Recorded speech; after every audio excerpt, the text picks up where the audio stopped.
দিঠি, কি ব্যাপার? ফিরতে এত দেরি হলো? সব বিষয়ে আর তো কৈফিয়ত চাও কেন? কৈফিয়ত চাইবার দরকার আছে, সেই জন্য চাইছি। এতক্ষণ তো তোমার কলেজ হয় না, এতক্ষণ কোথায় ছিলে? কেন কৈফিয়ত চাওয়া হচ্ছে বুঝতে পারছিস না? বাড়িতে এত বড় একটা বিপদ ঘটে গেছে, বাড়ির লোকেরা তোর জন্য টেনশন করে, আশা করি সেটা বুঝতে পারিস। এতবার ফোন করছিল মা, ধরিসনি কেন? সবসময় আমার কথা বলতে ভালো লাগে না তোদের সাথে। কি হয়েছে দিঠি, কি হয়েছে তোমার? তুমি সব সময় এরম করে কেন কথা বলো? কি সমস্যাটা তোমার? তোমরাই বা আমাকে সবসময় তো বিরক্ত করছো কেন মা? বিরক্ত করি কারণ এটা ক্লিয়ারলি বোঝা যাচ্ছে যে তুই ডিরেক্টলি কলেজ থেকে আসছিস না। না, কলেজ থেকে আসছি না। কলেজের বাইরেও আমার কিছু পার্সোনাল কাজ থাকে ছোটদা ভাই, সেখান থেকে আসছি। পার্সোনাল কাজ? কিসের এত পার্সোনাল কাজ তোমার, সেটাই তো বুঝতে পারছি না। আমি ছোটুর ফ্যামিলির জন্য একটা ঘর ঠিক করতে গেছিলাম।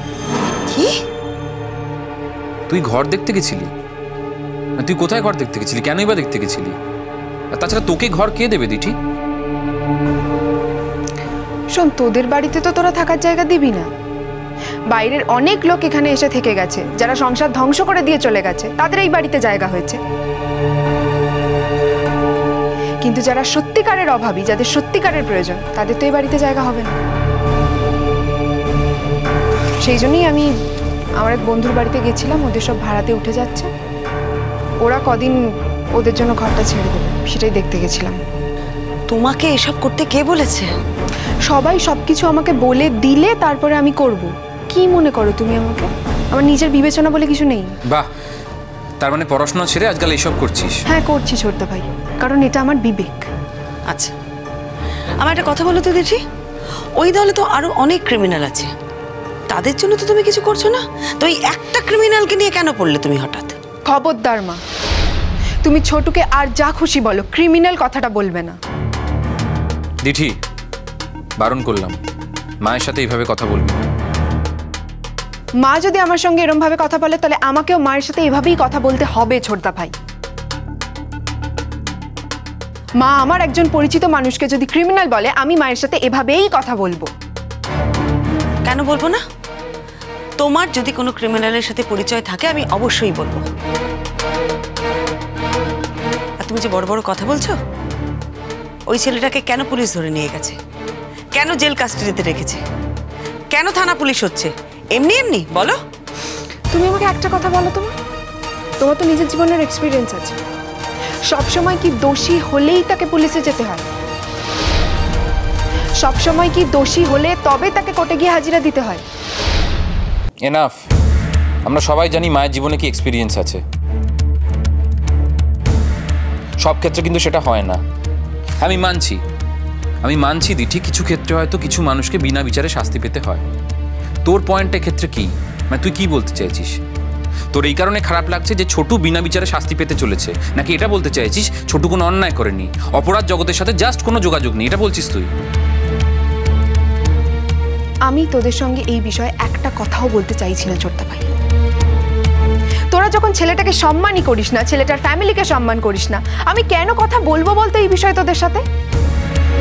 কাকে সম্মান করব, কাকে অসম্মান করব, সেটা একান্ত আমাদের পার্সোনাল চয়েস দিঠি। তুই কাউকে সম্মান করার জন্য বাধ্য করতে পারিস না। দিঠি, তুমি কিন্তু অত্যন্ত বাড়াবাড়ি করছো। হ্যাঁ, এই বাড়াবাড়ি করাটা তুমি এবার কমাও। কাল থেকে ওদের হিয়ারিং, কাল থেকে আমাকে কোর্টে যেতে হবে। কি শুনছিস? তার মানে কাল থেকে তোমার পড়াশোনা শিখে উঠে গেল? যেদিন যেমন হিয়ারিং পড়বে, যদি ফার্স্ট হাফে ক্লাস করা সম্ভব হয় তাহলে আমি করে যাব, যদি সেকেন্ড হাফে সম্ভব হয় তাহলে সেটা করব। কিন্তু আমার প্রায়োরিটি যেমন পড়াশোনা, তেমন আমার প্রায়োরিটি ছোটু। এই পুরো প্রসেসটাই আমাকে থাকতে হবে। তাছাড়া ছোটুর বাবা মা কেউই এখানে নেই। একটা লিগ্যাল এইড পাওয়া গেছে, ওর তো টাকা পয়সা সেরকমভাবে কিছুই দিতে পারবে না। তিনি কতটা সিরিয়াসলি বিষয়টা বিচার করবেন সেটাও দেখতে হবে। মোট কথা, এই পুরো প্রসেসটায় আমি থাকতে চাই। তুই কোর্টে গিয়ে কি করবি? তুই কি লয়ার নাকি? তোর ভূমিকা কি হবে কোর্টে গিয়ে? নাকি এটা মনে করি যে তুই আইনে সবকিছু শিখে গিয়েছিস? আইনের সব কিছু আমি না শিখে গেলেও অন্তত আইনটাকে ঠিকমতো ব্যবহার হচ্ছে কিনা সেটা দেখতে পারি। যেটা ছোট নয় সেরম সম্পর্কে কিছু বলা হলে লয়ারের সাথে আলোচনা করা যেতে পারে।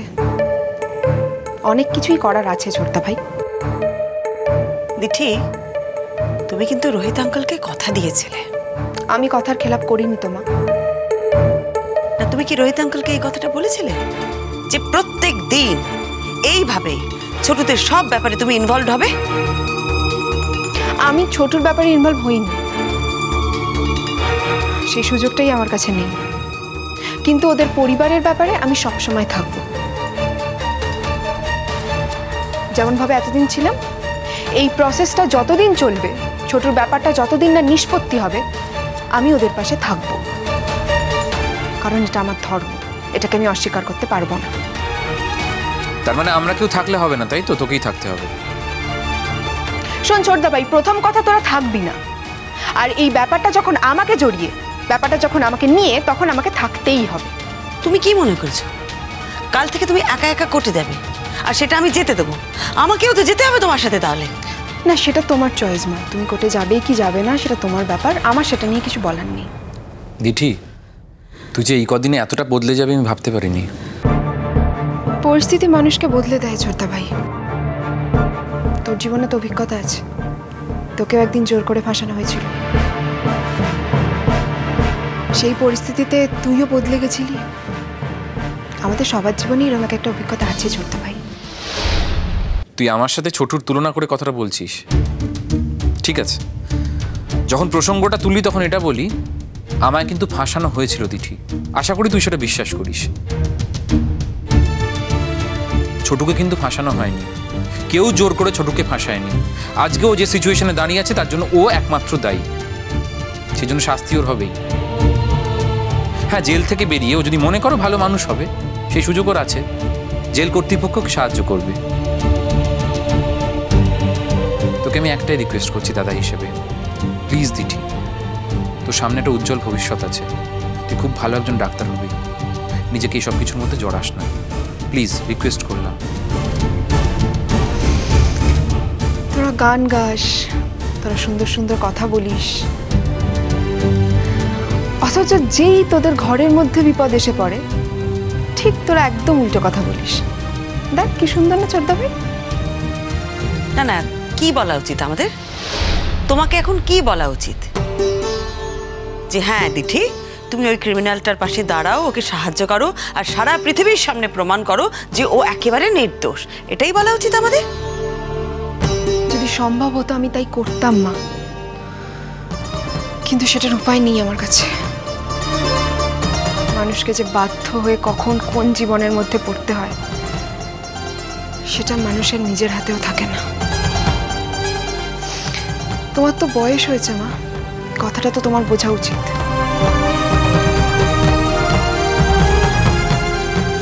যাই হোক, আমার রোজ রোজ এই একই বিষয় নিয়ে কথা বলতে ভালো লাগে না।